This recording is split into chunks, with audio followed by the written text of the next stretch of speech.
पर मुंबई को कोई इतना आतंकित कर सकता है, किसी ने सोचा भी नहीं। पहले मैं सीएसटी गया, सीएसटी से मैं फिर ताज होटल की तरफ आया, ताज होटल के पिछवाड़े गया, ल्यूपोल्ड कैफे गया और मैंने 1 घंटे का एक पूरा वॉक थ्रू किया था, जिसमें मैंने उस पूरे सिचुएशन को दिखाया था कि ये जगह आपस में कैसे इंटरकनेक्टेड हैं और कितनी बारीकी के साथ, माइन्यूट डिटेल के साथ इसको प्लान किया गया होगा। तो मेरे में डर से ज्यादा वो बेबसी वाली फीलिंग थी, वो एक बेचैनी थी। बोले उधर से गोली चल रही है, ग्रेनेड चल रहे हैं, कहीं आप पर आकर ना गिर जाए गलती से, इसीलिए आप एक काम करिए, लेट जाइए। हम सब भी लेट रहे। जय हिंद, स्वागत आप सभी का लाइव टाइम्स पर।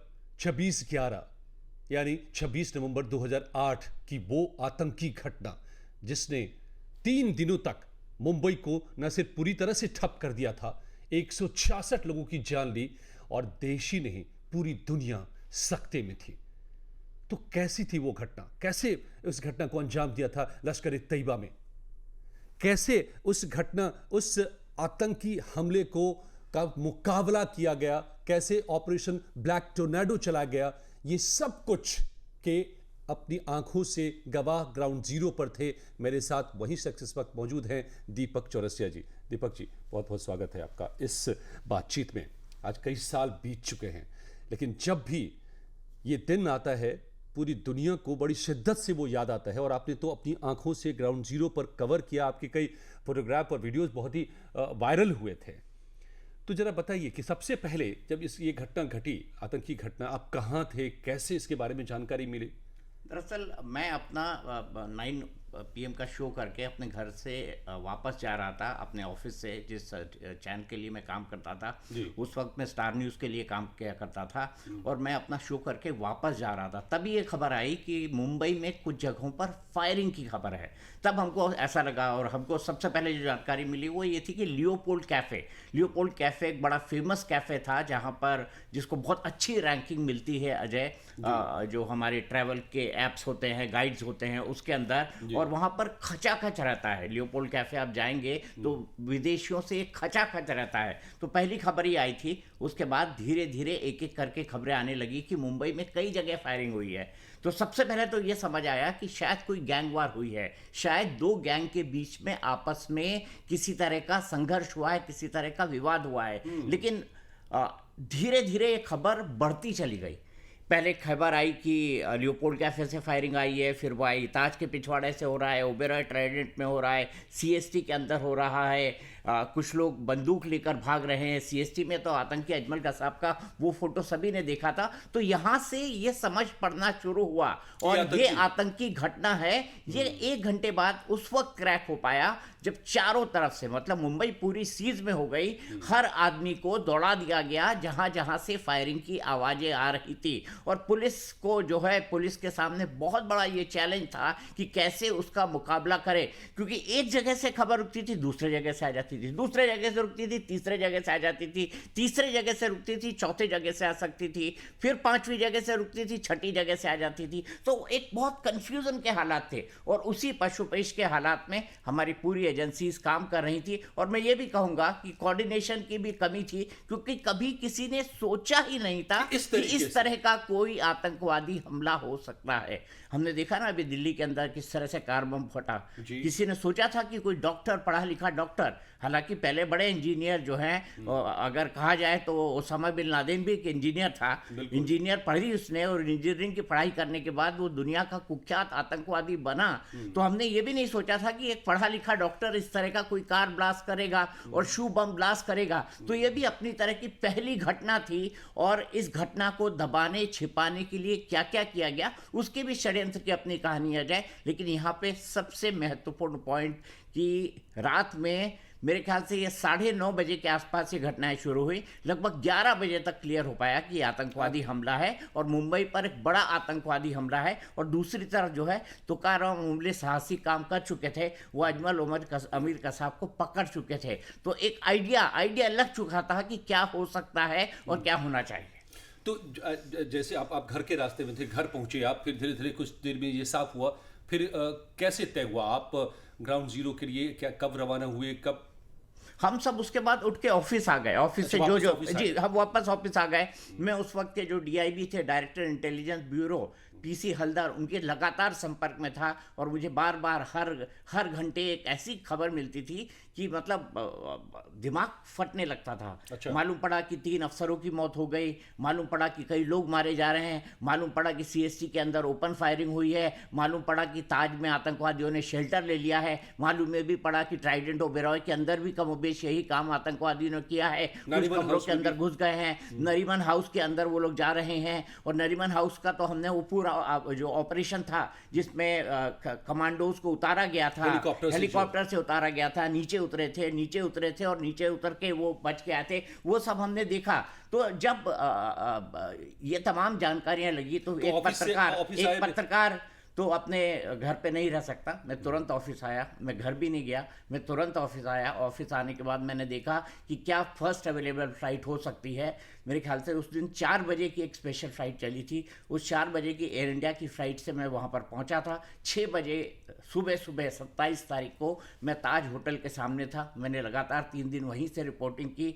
और मैं आपको आज एक बात बताना चाहता हूँ, मैं शो आप शुरू कर रहे थे ना, तो मैं बड़ा पसोपेश में था कि शो को ओपन करते हुए मैं मुस्कुराऊं या ना मुस्कुराऊं, क्योंकि उन चीज़ों को जब हम याद करते हैं ना तो बड़ा दुख होता है।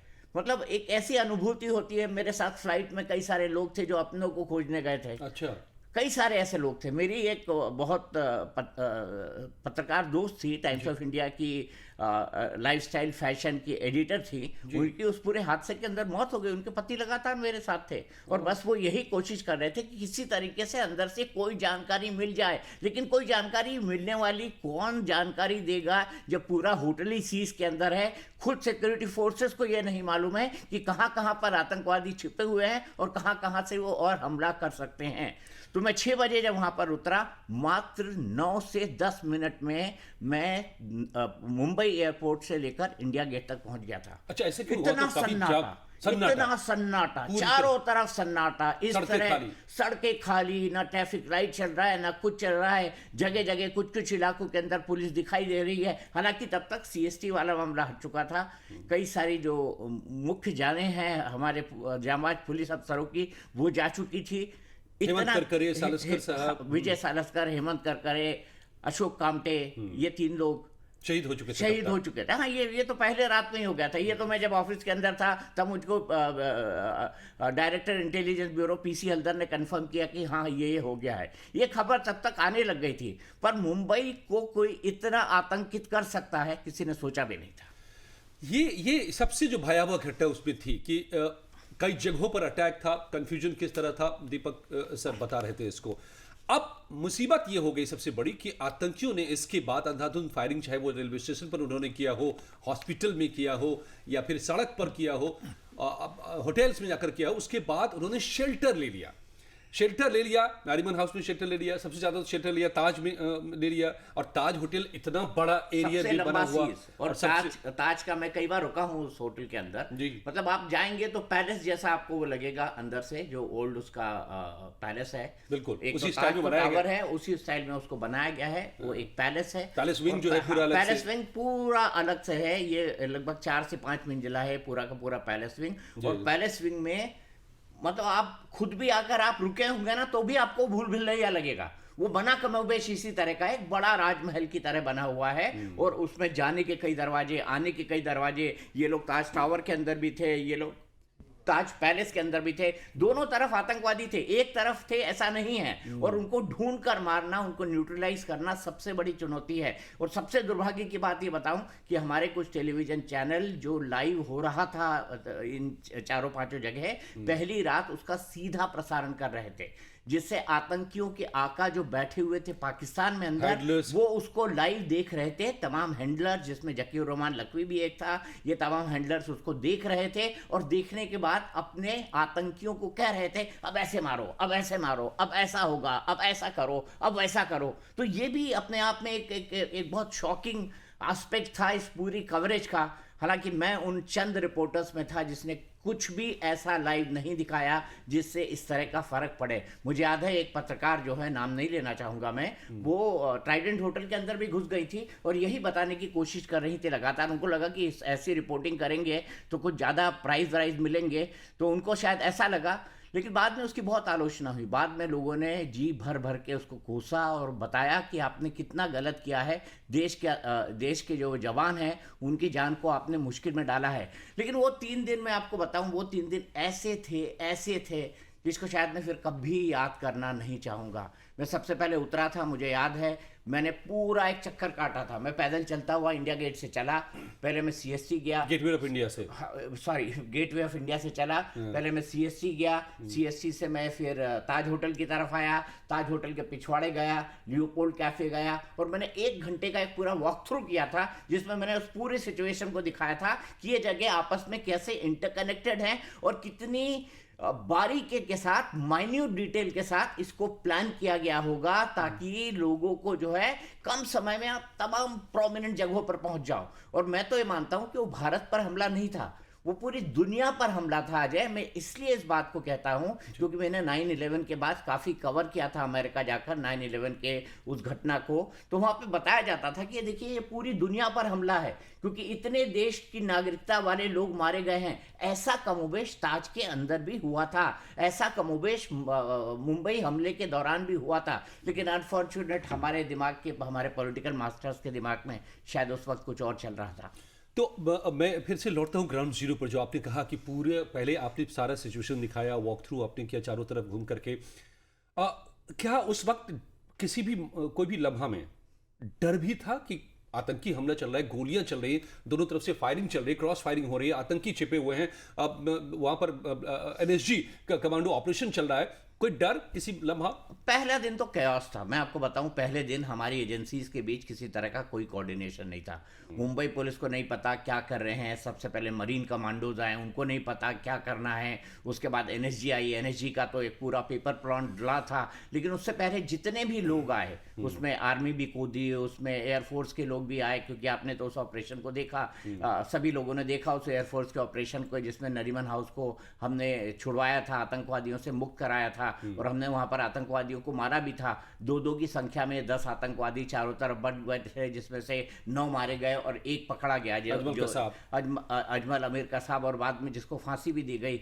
लेकिन डर से ज्यादा वो एक फीलिंग होती है ना कि मतलब आपका देश जो है इस तरफ इस वक्त लूलुहान खड़ा है और आप कुछ नहीं कर पा रहे हो। तो मेरे में डर से ज्यादा वो बेबसी वाली फीलिंग थी, वो एक बेचैनी थी। और आपने एक तस्वीर देखी होगी, मेरी एक तस्वीर है वो जो बड़ी फेमस हुई थी। हुआ यूँ था कि हम ताज में दूसरे दिन रात में रिपोर्टिंग कर रहे थे, 27 तारीख की बात थी, और 27 तारीख को जो है ताज में रिपोर्टिंग करते करते एक पुलिस वाला आया और हमको उसने ऐसे लिटा दिया। हमको नहीं समझ पड़ा, हमको लगा शायद हमको हमारा काम करने से रोक रहा है। मैं गुस्सा करता उससे पहले उसने बोला कि उधर देखो, उधर देखो, उधर। मैंने बोला उधर क्या होने वाला है? बोले उधर से गोली चल रही है, ग्रेनेड चल रहे हैं, कहीं आप पर आकर ना गिर जाए गलती से, इसीलिए आप एक काम करिए, लेट जाइए। हम सब भी लेट रहे हैं। तो मेरा एक तस्वीर है जिसमें मैं लेटा हुआ हूँ, लाइव रिपोर्टिंग कर रहा हूं, और वो तस्वीर पूरे मीडिया के अंदर काफ़ी फेमस हुई थी। तो मेरे मन में जो फीलिंग थी वो बेबसी वाली थी, लाचारी वाली थी। डर कहीं नहीं था, क्योंकि ऐसे सिचुएशंस का सामना हमने बहुत बार किया था। मैं तो इराक वॉर भी कवर करके आया हूं, जहां पर कुछ भी नहीं था, एक कैमरामैन और एक जो रिपोर्टर साथ में चले गए और पूरी की पूरी इराक वॉर कवर करके आ गए, जबकि हम बीबीसी और CNN के साथ देखते थे। आगे उनके रोड ओपनिंग टीम्स भी चला करती थी और हमारे पास तो उस तरह की कोई सुविधा नहीं थी। तो डर की तो कोई बात नहीं थी, लाचारी और बेबसी जरूर थी मन के अंदर कि ये क्या हो रहा है हमारे देश के साथ। कई देशों के, मतलब जो आपने कहा कि पूरी दुनिया पर यह हमला था, कई देशों के नागरिक उस वक्त ताज होटल में मौजूद थे, और जब उनको बंधक बनाया गया 3 दिनों का ये सीज चला। सबसे ज्यादा लोग मारे गए CST पर, जहां पर अंधाधुंध फायरिंग की। अजमल कसाब भी उसी में से एक था, वहां फायरिंग करने वालों में से। तकरीबन वहां पर मुझे लगता है कि 60 से ज्यादा लोग मारे गए थे, 60 के आसपास CST पर। वहां पर भी एक बहुत दिलचस्प इंसान था जिसने बहुत ब्रेवरी का काम किया जी। वो था वहां का अनाउंसर। अच्छा, जो ट्रेनों की घोषणा करते हैं ना, फलानी ट्रेन अब इस स्टेशन और इस प्लेटफॉर्म पर आ गई है, आपको जहां जाना है तो वहां जाइए। उसमें से एक ने देख लिया कि ऐसा कुछ गड़बड़ हो रहा है और कुछ बंदूकधारी लोग घुस आए हैं और अंधाधुंध गोलियां चला रहे हैं, तो उसने लोगों को सावधान कर दिया। अच्छा। जिससे कई सारे लोग बचे, वरना मतलब सब तो लोग शेल्टर ले लिए, छिप गए, आड़ लेकर के। हाँ। छिप गए, आड़ ले लिया, बचने की कोशिश की, क्योंकि वहां तो अंधाधुंध फायरिंग हो रही थी। वहां तो मतलब भेड़ बकरी की तरह जो है गोलियां मारी जा रही थी लोगों को, ये ना देखते हुए कि कौन क्या है, कौन कैसा है, किस तरह का है। किसी को जो आतंकी थे उनको सिर्फ एक ट्रेनिंग दी गई थी कि जाइए शूट करिए, बस जाइए शूट करिए, और वो यही उनको ट्रेनिंग दी गई थी। और बाद में जो ताज के गुंबद जलाने वाली, वो जानबूझकर किया जा रहा था। वो चाहते थे कि उस ताज के एक ना एक गुंबद को गिराया जाए, ताकि हम मार करें कि हाँ, हमने ताज के एक गुंबद को भारत पे हमले पे गिरा दिया है। देखिए, जो गेटवे ऑफ इंडिया है, इसको भारत का प्राइड माना जाता है, और उससे लगा हुआ जो ताज होटल है, उसका जो हेरिटेज विंग है, उसको भी भारत का प्राइड माना जाता है। सोचिए कहाँ तक प्लानिंग की होगी, कितनी डिटेलिंग की होगी और कितने ने सोचा होगा। और इसके जो दो लोग हैं, डेविड कोलमैन हेडली और तहूर राणा, बाद में इनके नाम सामने आए, और तहूर राणा तो उसके बाद भारत प्रत्यर्पित भी किया गया। डेविड कोलमैन हेडली ने बकायदा इनको कलावा दिया था, जो मेरे हाथ में कलावा बंधा हुआ है ना जी, सिर्फ कौन सा महाकाल नहीं, महाकाल नहीं, महाकाल का तो ये तो महाकाल का है। वहां पे जो प्रसिद्ध गणेश मंदिर है, सिद्धिविनायक से उन्होंने कलेवा ला के दिया, कलेवा बांध के जाओ ये कहा, तो शायद अगर अजमल अमीर कसाब ना पकड़ा जाता तो एक काउंटर थ्योरी ये भी चलती कि कहीं ये हिंदू आतंकवादी तो नहीं थे। इसकी भी पूरी की पूरी प्लानिंग उस वक्त की गई थी। कई सारे शरारती लोग थे, और ये जो लश्कर ए तैयबा वाले थे, उन्होंने कुछ ज्यादा ही स्टडी किया था। तो पाकिस्तान पर ब्लेम ना आए, हिंदू आतंकवादियों पर ब्लेम आए, होम ग्रोन टेररिस्ट को कहा जाए, इसके लिए इन तमाम लोगों को कलावा भी दिया गया था, क्योंकि उनको पता था कि इनको बच के तो आना नहीं है। और उनके इस तरह की सुसाइड मिशन पे थे, बेसिकली सुसाइड मिशन पे थे, आत्मघाती हमलावर थे। और यही उन्होंने बाद में प्रूव भी हुआ। कसाब को भी अगर तुकाराम ओम्बले इस तरह से कसकर नहीं पकड़ लेते तो कसाब भी मारा ही जाता। वो तो ओम्बले साहब ने जो है उनकी जकड़ में वो आ गया, और उसके चक्कर में कसाब पकड़ा गया। तो शायद कसाब भी ना पकड़ा जाता, और शायद इस पूरे के पूरे षड्यंत्र की परत कभी नहीं उभर पाती। तो आप जब पहुंचे दीपक जी वहां पर, सबसे पहली चीज जब स्पॉट पे पहुंचे, क्या देखा आपने अपनी आंखों के सामने? मैंने देखा कि बाहर कैओस है।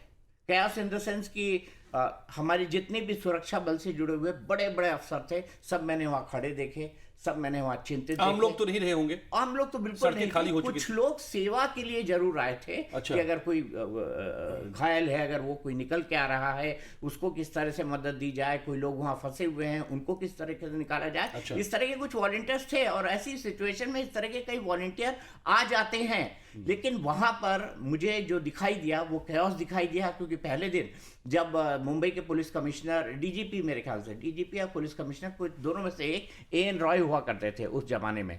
और एन रॉय साहब का मैंने इंटरव्यू किया था, और पहले दिन मैंने उनसे पूछा था कि इस चीज को हटने में कितने दिन लगेंगे। उनको कहा था पता नहीं।